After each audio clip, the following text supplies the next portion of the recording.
Je me suis couché très tard parce qu'après le match, j'ai regardé les réseaux espagnols, j'ai écouté les médias espagnols et c'était considéré comme un signe négatif pour l'arrivée de Mbappé au Real. Parce qu'en fait, la méthode qu'utilise le Real Madrid en général, c'est que le club aime toujours être le gentil dans l'histoire et demander au joueur qui va le rejoindre de faire le sale boulot, en fait, de faire la tête, de mettre des petits messages, de passer les bras. Tout le monde attendait. S'il met un but qui ne le célèbre pas, ça veut dire je veux partir. Et là, pas du tout. Fred, analyser ça, c'est quand même un peu...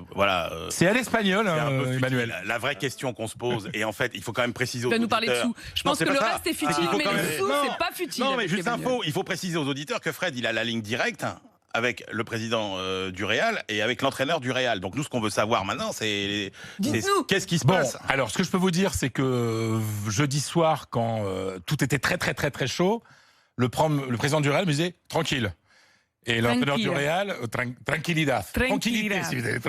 Et l'entraîneur me disait, c'est pas fait. Voilà. Et depuis, il n'y a pas eu de nouvelle. Et depuis, on a l'impression qu'encore plus que jamais, c'est pas fait.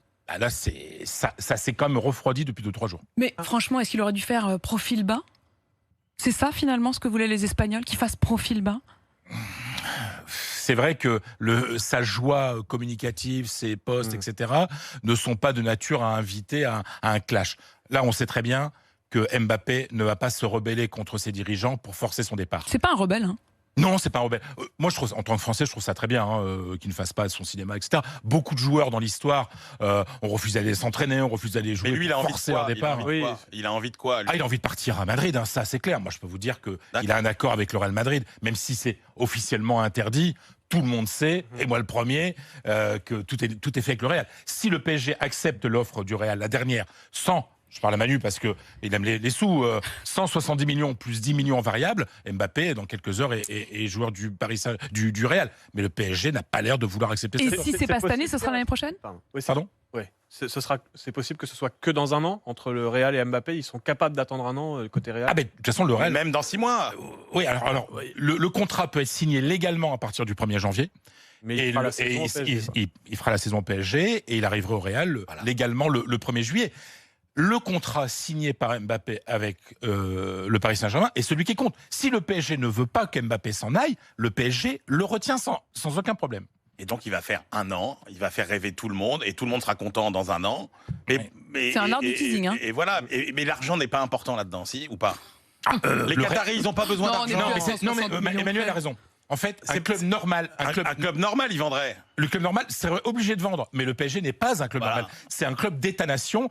Pour qui 200 millions, c'est la moitié d'une cacahuète. Et pour qui le PSG est diffusé sur toutes les télés du monde entier toute l'année, avant une Coupe du Monde au Qatar, parce que tu auras Neymar, Mbappé, Messi. Enfin, quand t'es Qatari, c'est maintenant ou jamais. C'est maintenant ou jamais, bien sûr. Donc tu le retiens. Alors, il y avait peut-être une solution qui aurait pu être intéressante, c'est si Cristiano Ronaldo, par exemple, était venu au PSG.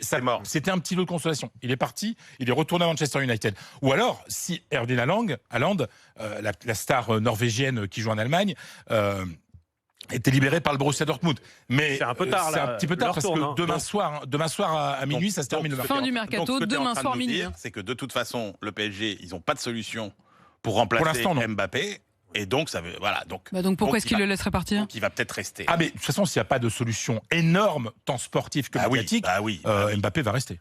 Les semaines se suivent, mais ne se ressemblent pas, donc. Oui, il faut se mouiller, frère.